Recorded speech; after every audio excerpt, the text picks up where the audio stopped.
Welcome everyone to this week's webinar on increasing average order value with website and email personalisation. We'll be looking through 3 different use cases and tactics to improve average order value at 3 different touchpoints. My name is Leanne Forrest Whiting. My role at Spotler is strategic consultant, and I work with our customers to maximise and optimise their online and email marketing. For those of you new to the Spotler Group, we are an international software company across 6 countries and expanding. We have nearly 4,000 customers and over 400 partners dealing with all kinds of technology, and not just email, because we send a fair few of those. Our Spotler suite contains 6 core products: Mail Plus, our email SMS platform for the mid-market; WebPower, our enterprise email SMS WhatsApp platform; FlowMailer, our hyper-powered transactional software; Sucra, our site search and web optimization tool; Spotler Social for social monitoring, live chat via on-site and WhatsApp; Squeezely, our customer data platform with a built-in personalization and dynamic content suite. I'll be showing you how to use Squeezely to deliver on these use cases with a demonstration by Ed North later on in the webinar.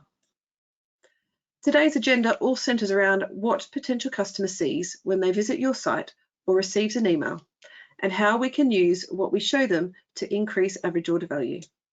We will convince customers by offering personalised recommendations on site, but with a cross-sell in mind. Using recommendation blocks, we can help a customer complete the look. Much of marketing is showing customers the right products at the right time. We can use relevant recommendations based on interesting, key sections in your website at the time when visitors are making that all-important decision, which is to buy from your website. We can use post-purchase emails with relevant recommendations, always suggesting the upsell. Using Squeezely's email recommendation blocks and a post-purchase email journey, we can suggest complementary products which are of higher value to what they previously bought and can be sent at the key point where they're most receptive to making that next purchase. Why is this important? Revenue growth. Increasing the average order value directly contributes to revenue growth by encouraging customers to spend more during each transaction. You can maximize the value generated from every customer interaction. This allows you to generate more revenue without necessarily acquiring additional customers. Customer lifetime value. Increasing the average order value can positively impact the customer lifetime value of your customers. When they spend more per order, their overall lifetime value to your business increases. This is especially significant if you have a repeat customer base. Loyal customers who consistently spend more per transaction can contribute significantly to your long-term revenue and profitability. When customers spend more per order, you can allocate your marketing budget more effectively. Instead of only focusing on acquiring customer numbers at a lower average order value, you can also focus on attracting customers who have the potential to make higher value purchases. This can lead to better return on investment for your marketing efforts. The profit margin on each order can increase, ultimately leading to a more profitable business. If we think about a scenario of browsing a high street supermarket, store merchandisers have strategically placed products in each aisle to maximize upsell and increase the average order value of their customers. You'll find that biscuits are on the shelves opposite the tea and coffee. Why? To get the cross-sell. Similarly, a high-priced brand of coffee is placed at eye level while the budget brands are on the bottom shelf. They've done this specifically to suggest a customer pick the most expensive item. These are all tactics retailers use to cross-sell and upsell to their customers. It's for that reason why we're always heading to the supermarket for one thing and come out with 15 more, having spent way more than we should have. Online, we want to be able to do the same thing. We want to strategically place relevant complementary items in the same vicinity of the product the customer is browsing. This is where product recommendation blocks come in. Just like the example of the biscuits and the coffee, here we play the role of store merchandiser and strategically place products for maximum upsell and cross-sell opportunity. It gives the customer the illusion they're in control of the purchases they make. A complete the look recommendation block is more of a cross-sell block. It will be able to suggest products that are often bought together. Just like the example of the biscuits and the coffee, here too, customers are shown additional products for how to complete their purchase. A product set in Squeezely is where we can specify which products to use to create dynamic content in your recommendation on your website. You can make sure that the most relevant products are shown to your users. If we think about this use case here, we can specifically categorize products which go together. For example, in the case of the Aztec design dress, we can give each product in here a collection ID, an identifier. We've called it collection ID and we've named it Aztec. If someone views a product page where the collection ID is Aztec, the complete the look recommendation block will show other products set with that same Aztec collection ID. Alternatively, you could recommend complementary items based on color, so other products that are ivory will be shown. A good, effective website builds a strong online presence and helps communicate quality information to your customers. Generally, we can categorize the purpose of most websites in 3 sections: awareness, sales, and information. Sales aside for the moment, overall customers use websites to gather as much relevant information as possible to make informed decisions about the products they intend to purchase. They rely on reviews, comparisons, and customer experiences to ensure they choose the best product for their needs and their preferences. Customers use web content to research. Blogs on your website, while driving traffic to your site via organic search, are also used by consumers to research about products, brands, or to learn something new.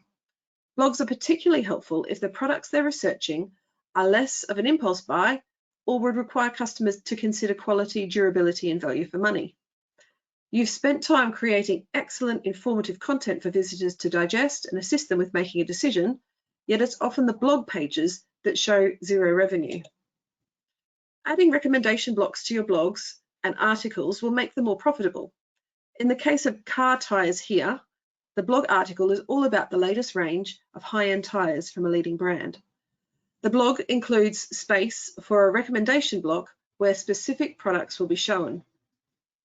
A recommendation here with specific product sets will show the most relevant products so customers can jump straight from the blog to the relevant products they were in fact researching.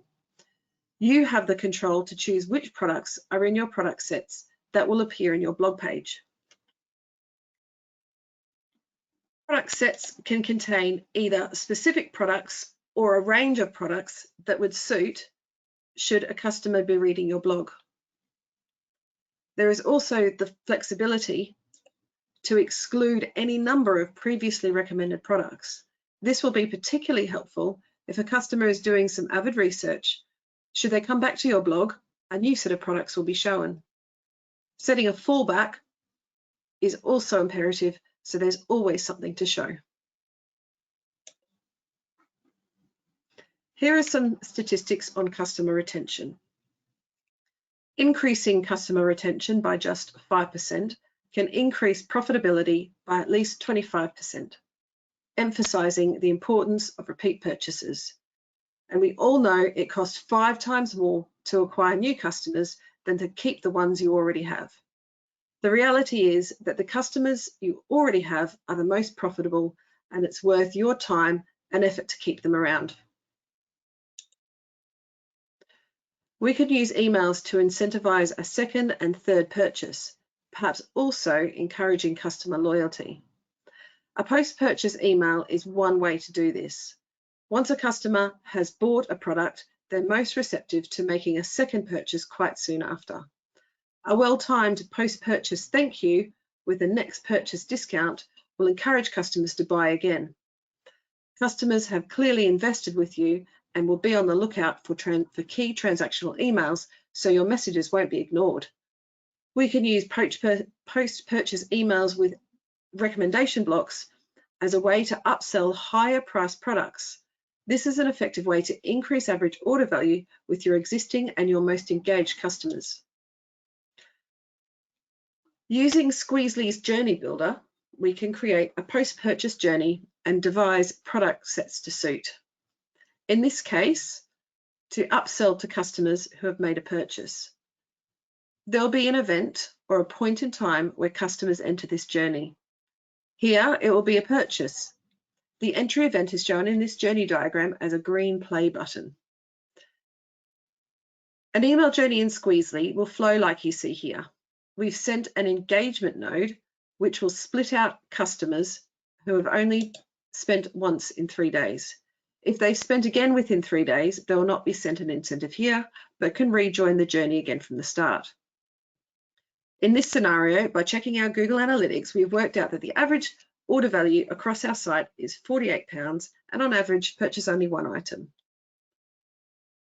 Using a visitor split node, we've split the journey into two, for those who have spent under £50 and those who have spent over £50. The product sets in each email will specify products with a price greater than the customer's previous order value. The example here will be that customers who have made a purchase less than £50 will receive emails with product recommendations higher than £50, while customers who have made a purchase more than £50 will be shown product recommendations higher than £75. You could have any number of visitor splits here to suit any number of requirements. The email will appear seamless, as if they're receiving a personalised experience just for them. In the journey after the email is sent, we can check the success of our efforts with real customer numbers and export the data to interrogate the revenue uplift achieved. I will now pass you over to Ed North. Ed works with us in professional services to help clients work with our suite of Spotler products. Ed has been working with Squeezely for some time now and helps our UK clients get set up with Squeezely and help them begin to use the product to best suit their individual requirements. Ed is going to show in more detail how to make an upsell post-purchase email journey that I just mentioned. Over to Ed. Sure, thanks Leanne. Hi everyone, hope you're all doing well. Let me just change presenter and I will start sharing my screen. Give me 2 seconds.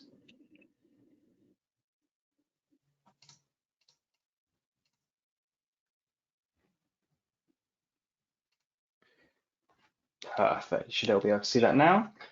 So, as Leanne mentioned, we've got a post-purchase journey in Squeezely. So what I'm going to do is just going to take you through the individual steps that we've used to create that journey in a bit more detail. So on the left-hand side, we've got our options. On the right-hand side, we've got the journey that we've built. So if I have a look at the entry node, as Leanne mentioned, these are people who have purchased in the last 3 days. We pulled into this journey.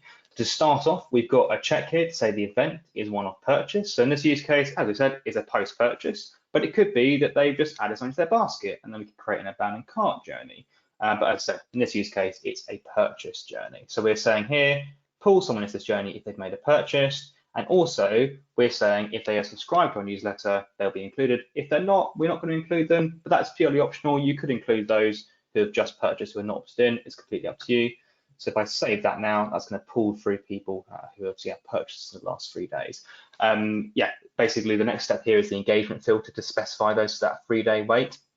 So we're saying here, if they purchased in, within 3 days, they won't be they won't continue into this journey. They can then, restart that journey. Because you don't want to email them, a day after they've purchased. You want to wait a few days. So that's saying, yeah, let's wait 3 days. If they have purchased again, they can leave it. They can rejoin it again. Otherwise, they can continue. The next step in here is the visitor split. So as Leanne mentioned, we've got 2 paths here. So the first is they've spent in the last order the values between 1 and 50. And the other path they can go down is they spent over 50. So those are the 2 paths we've got here for them to go down. So the first one, if they've spent between 1 and 50 or under 50, they will receive this email here. So in here, again, we've got the rule to say we must require consent, but that is purely optional. And then below that, depending on what email provider you're using within the Spotler group, you can then set your message that you're sending out. So this will be one you've already created previously. And then below here, we've got the 2 important options here. So the first one is the product logic. So as Leanne mentioned, for anyone who's bought, placed an order that's under 50, for the recommendation of an email, we want to recommend products that are over the value of £50. So we've got that logic here. And then below that, we've got the basically the style of that recommendation. So if it was an abandoned cart email they're receiving, you'd want it to look at slightly different to just a post-purchase recommendation, because in a abandoned cart, it might include the quantity, for example. But in our use case, we've got that post-purchase layout. So we're putting that through here, basically. After that, we'll then do a check to make sure they made a purchase. Hopefully, we've influenced their purchase and yeah, they have gone ahead and they've bought again. So again, we're just checking here to say, is the event is one of purchase? In the last 7 days since receiving that email, did they go ahead and buy? If they did, great, we've helped influence another purchase for them. They then go into this goal here. And then within this goal, we can then move them into a specific audience. As Leanne mentioned, you can then export that data if you wanted to, or you could use the platform, just look at the raw numbers that sort of have converted. If they haven't, they'll just leave the journey. Unfortunately, we haven't converted them again, so they'll just leave that journey. Looking at the other path down here, again, it's very similar logic where we've got the message you've created, the product sort of logic here, which is going to be recommending the items that are over £75. So yeah, this is someone who's bought, an item over £50 in the last order. We're then going to recommend items that are more than 75 in this post-purchase email. And again, we've then just got that style of recommendation within the email that they receive.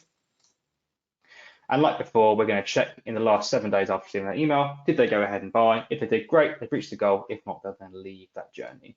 So at the moment, we've only got one stage in this post-purchase journey, but we could very easily use this email node. We can then drag in another stage. If they didn't unfortunately go ahead and buy after receiving that first email, we could drag in a different email node and then send a different email to them, maybe offering some sort of incentive, something like that. And again, we can then make sure we include a check to say whether they purchased or not.